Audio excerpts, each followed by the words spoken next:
back and oh, we've got that problem. In the tyre odds. Wait, all the rest of you like me have had your photograph taken so many bloody times. Tell me about or you're missing an ideal opportunity.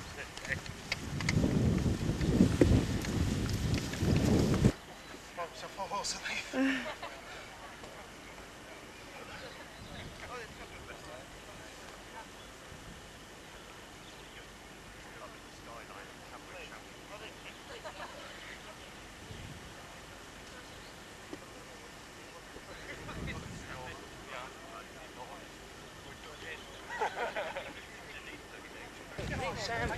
Yeah. Yeah. Take him.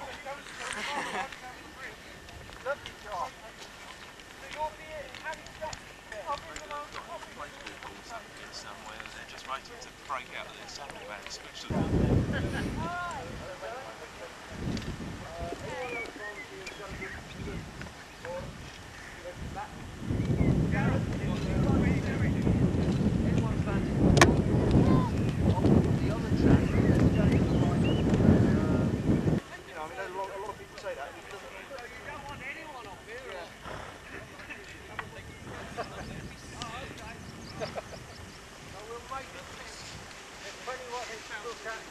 Right, now he's got up, how does he get back down?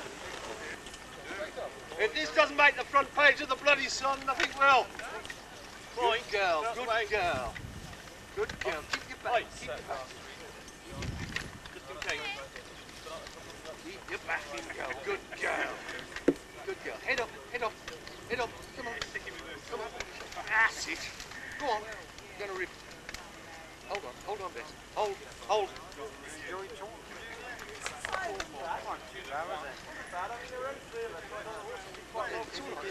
Because it was like a major piece. Yeah, they could have done with some more horses. Yeah. It would have been There you go. Go on, girl. Go on and get through there. Don't mow our adjutants down. That was exciting. That's what I wanted to do. I think the designs have been good. Been what? Why would you put it up for? Because we only want 3 to do that. Because the rest can then be waiting down here to see how they're getting on. I'll do that, I don't mind. You'll do that? Okay, that's fair enough. That's okay. Anyone else? John? Well, go and try it now if you like. See, just go up a reasonable distance, Well, and then. We're going up the left side of the bush. No, don't go up that side. Don't try and do what I did. It's impossible.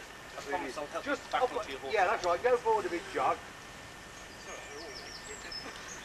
Now, can you turn there comfortably? You don't want to go any higher. Don't let's have anyone going any higher. It's a bit silly of me doing that, but I just don't like it. Right, try it. You had to do it. Somebody's got to do it, haven't they? Well, no, I'm glad to say no. Yeah, okay. Okay, how you doing? Right, let's drift back. The rest of you mill around as though you're going to do it, and then we'll just do it from there. Okay, let's come back from here. Yeah, get those kids out of the way. Somebody shout action. Lights, camera. Okay, Dinty, you and Julian. Quiet you ready? on the set. No, Quiet hold on on, the set. hold on. The youngster's still there. Get the brack out of the way. What? They tend to wriggle as you're trying to pick them out. Okay, come on up. Okay, you two forward. Come on, Julian. Come on, Em. Trot on. He's not going to go now. Well, we'll just go as we. Oh, steady, girl. Steady. Come down, you buggers! Get over here! Come up and get them! We have guns up here! We've got messages for Fairfax! We'll send them! Come on if you think you can! The General will see you lot put down! They are firing! Go on, curse them, shake! It's fair!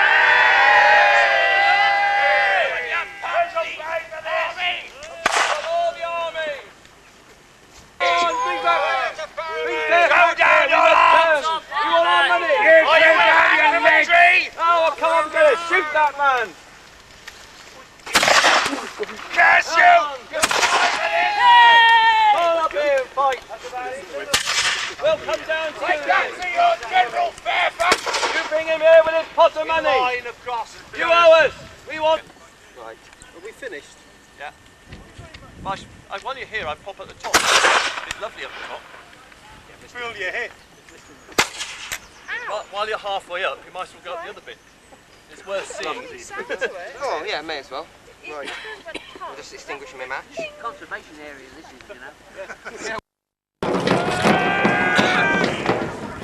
All the caravans in the back.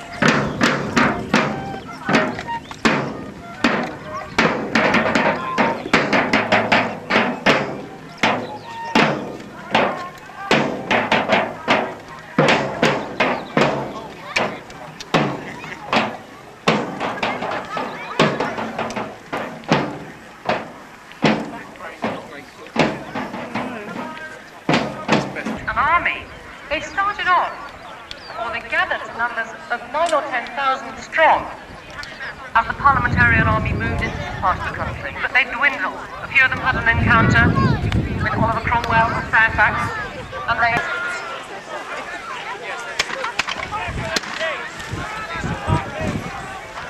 Parliamentarians, yeah? Have pots There's a car right in the background there.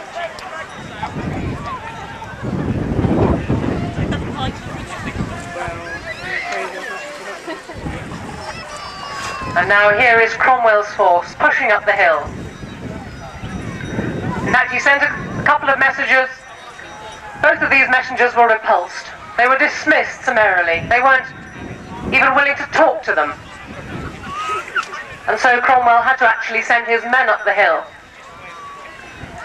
in order to try to persuade these clubmen that they should not be rabble-rousing, they should not be raising some sort of private army, and they should allow Parliament to go in peace. In fact, Cromwell was rather distressed.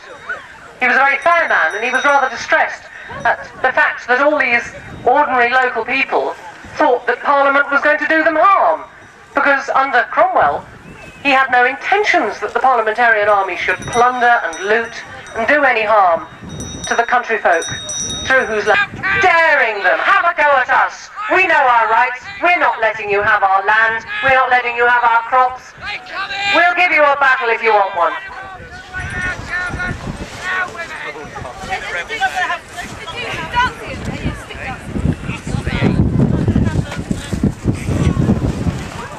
Come with us! Stand, soldiers! Take out there! We give you power if you want one! God save change.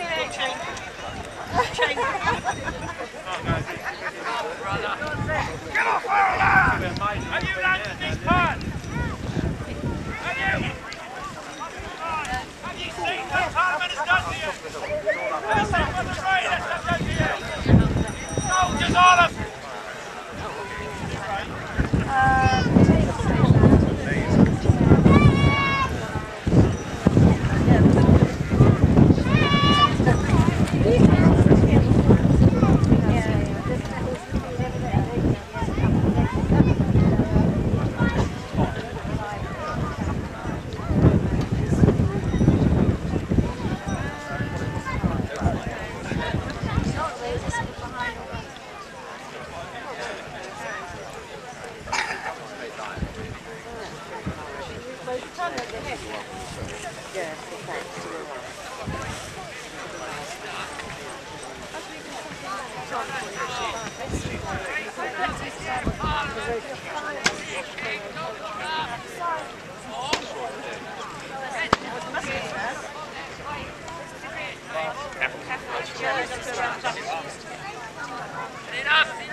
themselves up as some sort of force. So Oliver Cromwell does not understand by what right they claim to stand here to defend their territories. But of course the clubmen know by what right. It's their land, it's their crops and it's their cattle. Parliament should be about. Yes. They talk and Kyrgyzstan. They take our land and our cows. One children's dead. And they are our home. And our children. There's no food upon our plate.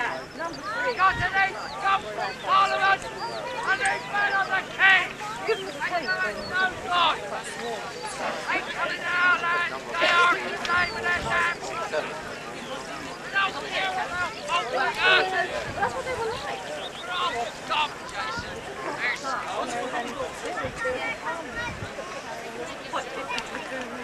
That's okay now.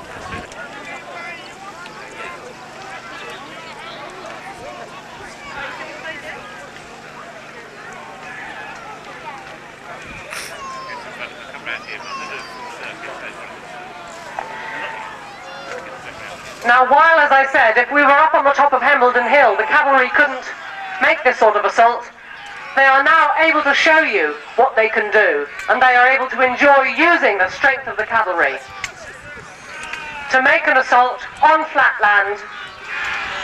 And imagine what it would be like if there were 60 of them. It would be pretty daunting if you were inside that barricade, or brave enough to come out and wave your club or your pitchfork at them.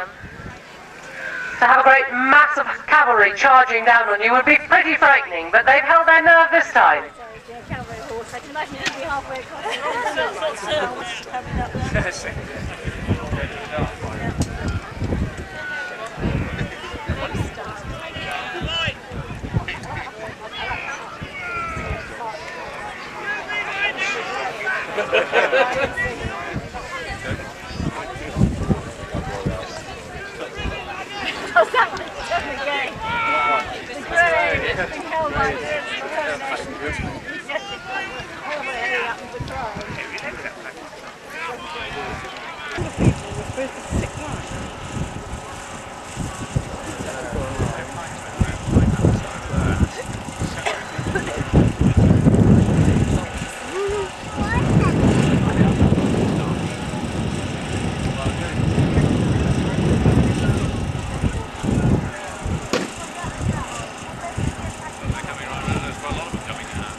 And so, in response to these clubmen, Cromwell has sent out his dragoons.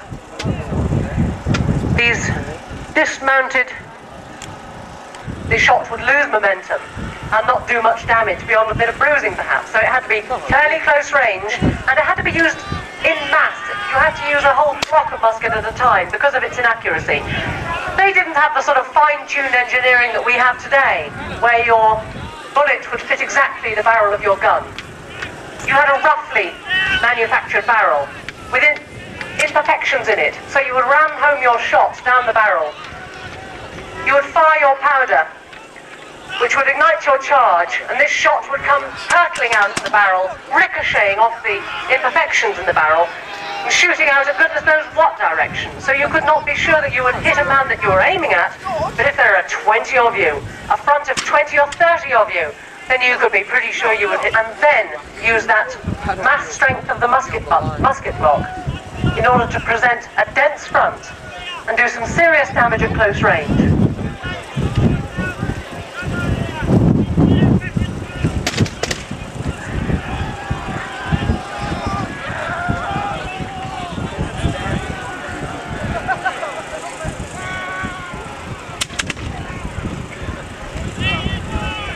Now, some courageous souls among these clubmen have actually come out of their defences and are fighting hand to hand. Now, this is recklessness, perhaps, on their part, but what courage they really do have. They are so convinced that their cause is right. They're not afraid to come out to defend what they believe to be right. In the meantime, of course, here they are with their rustic implements. It is no match for a musket block. They can't match shot and powder with their pitchforks, with their clubs. It's a little while perhaps for the musket block to reload and fire again. But when you have shot flying through the air at you, your pitchfork does you no good whatsoever.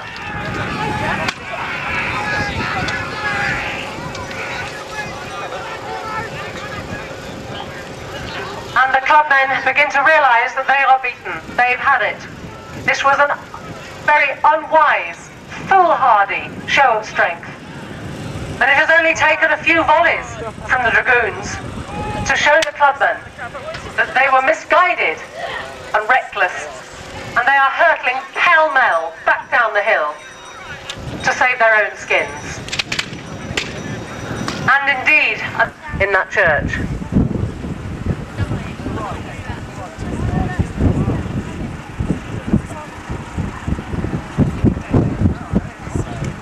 About 200 of that 400 in the church were wounded. And there were also many hurt on Cromwell's side. They lost Captain Palmerston and 12 more. And, it may be said, 16 of the parliamentarians had been captured by the clubmen and were found. But certainly there's fatigue in every step. The drumbeat is slow. It's not a brisk march. They're just pacing gently, hoping to make some ground and get back down to the West Country, where they know they'll be in rather more solid royalist territory. And I would like to say a word or two about injuries. While in the 17th century, if you sustained an injury on the field of battle, you would be very apprehensive if you fell into the hands of the local country doctor, because he would not necessarily be a man of great scientific method. And if you had suffered a bone, are in a much, much more fortunate position today with our reenactments. Accidents do happen, and this is why we have our safety procedures, why we ask you to keep well behind the safety ropes, because we are using real weaponry. We are using guns and muskets and gunpowder. We are using pikes, and we are using an awful lot of sheer physical strength for one side to do combat against the other. And injuries do happen. And you will see from time to time men and women darting around the field who are dressed wearing the tabard with a white cross. These are our own medical services, the Sealed Knot Medical Service, which is a unit within the society which is staffed by excellent, well-trained, qualified, very skilled doctors and nurses and first aiders. In addition to that, we have the invaluable assistance of the law to sustain a real rather than an imaginary injury. Please don't be alarmed. Our injuries are treatable, and there is expert attention on hand within seconds. So please don't be too alarmed for those who you see, whether they're howling it up or whether they really have got a twisted ankle. They're being well looked after at all times.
These are Prince Rupert's Bluecoats. Give them a cheer, ladies and gentlemen. They're a brave band of men.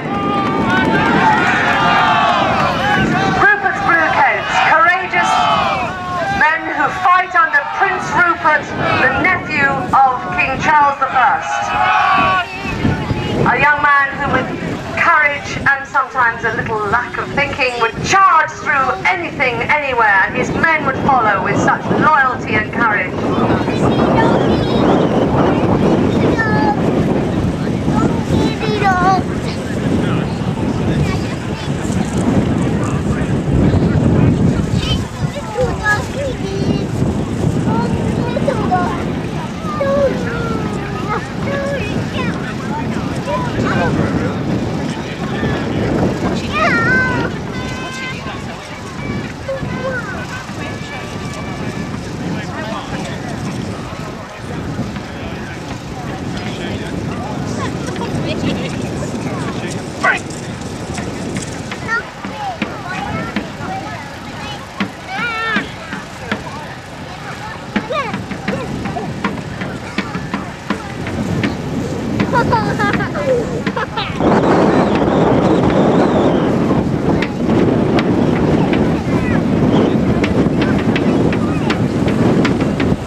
And led his cavalry troop with enormous flair. But they are weary, and it remains to be seen whether they have much fight in them today. You can see that the pike, for instance, these long 16 to 18 foot weapons, were being dragged on the ground by many of them. And this, of course, was a less physically strenuous way to carry what is actually a pretty unwieldy weapon. Some of the pike blocks, 1642, and for Parliament it started off not a well-disciplined army, not a well-trained fighting force, but now we have what's called the new model army, and these, when he gets onto the battlefield, then he will serve his commanders well if they be good commanders. And certainly in Fairfax, Parliament had a supreme general, and in Oliver Cromwell, equally an extremely able commander. And all the regimental commanders also would have the loyalty of their individual troops, their individual regiments. And so this new model army is a professional army. They are not a bunch of raw recruits. They are not conscripts. They are not amateurs. This really is an army which has been refined by the fire of war for the last 3 years. They are a dauntingly efficient force. And somehow, even to look at them marching onto the field, you can see that they are of a calibre which is different from that poor loyalist soldiers.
alarming noise.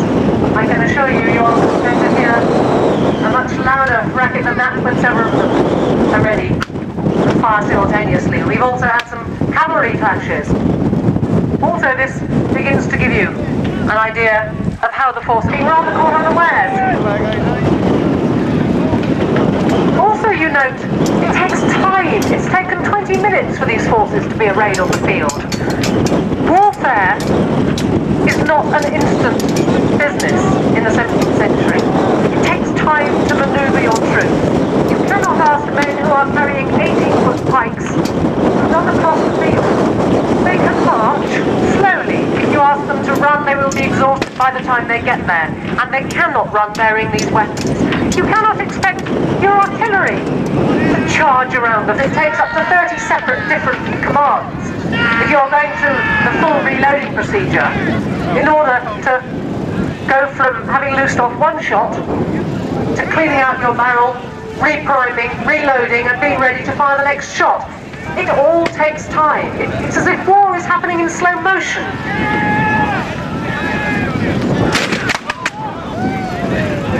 But when it happens, you certainly know about it. And so we begin to see these two sides gradually encroaching. They know that they have to close for battle. They can't turn. One side can't decide that it's going to leave the field to engage in very close combat.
Really is a daunting weapon. The pieces that you see moving around the battlefield today are relatively small, and you can see that they are mobile. They are being dragged around by the gunners from one point to another, wherever they may be needed. The really large artillery pieces during the 17th century could not have been moved with such facility. They would have to have this fearsome weaponry with which you can hurl shot at your enemy. So you have to keep this gunpowder coming. And imagine you have an army of 10,000 soldiers with a full complement of artillery. You've got musketeers, and you've got all these cannons. How do you keep that gunpowder up where it's needed? It's a frantic task of organisation, simply to keep an army alive, to keep its guns alive, and to keep its hopes of survival alive. Because if you run out of gunpowder, you are a sitting duck, basically. If your muskets can no longer fire, if your artillery falls silent, then the opposition knows that you are out of gunpowder, and it can fall on with all its infantry, and you will be able to do very little to stop it.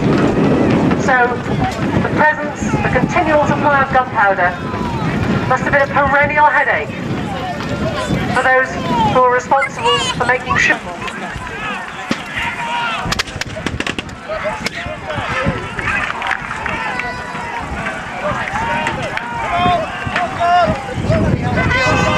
Nearest to you of all, you can see pike blocks engaging.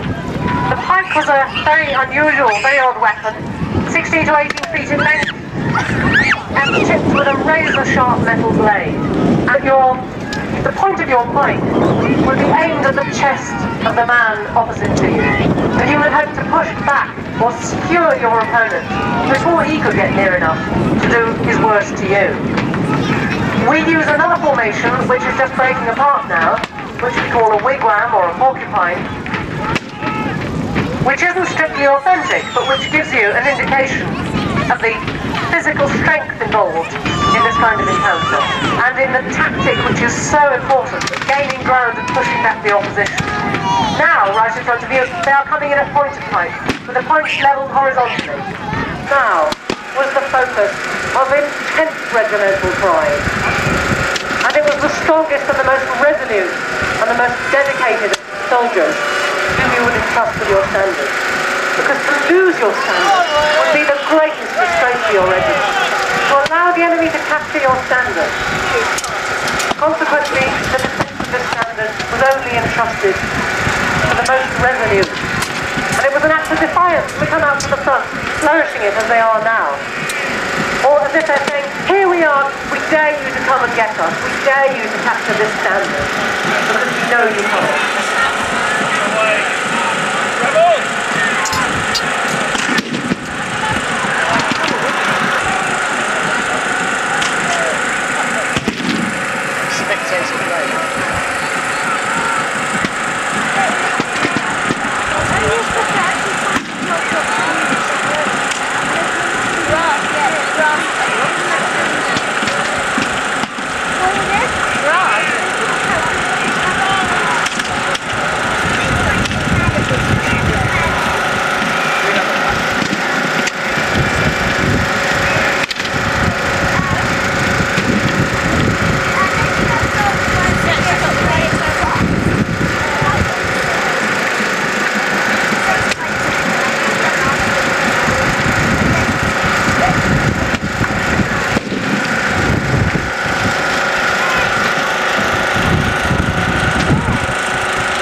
Over the dead, gather any valuables that were left behind by those who have no further use of them, and help the injured and the wounded.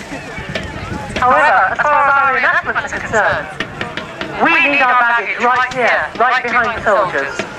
If we ask our baggage and our camp followers to sit it out 2 fields away, they will give us very short shrift, because they know that we need them here. And not least, we need them because they carry water supplies. Now, here, for us, the weather is actually perfect. We have a breeze, it's overcast. Because these men are working very hard indeed. They have a cotton shirt, woolen breeches, a woolen doublet, many a leather buff coat. The pikemen may be wearing armour and a helmet. And in hot weather, fighting as hard as they do, they suffer terribly with heat exhaustion and fatigue. And so, the role of the camp followers here is to keep those vital supplies of water. And when the men have been engaged at close quarters for a short while,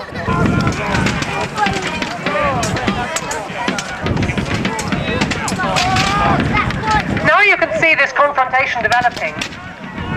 You begin to realise that this is chaos.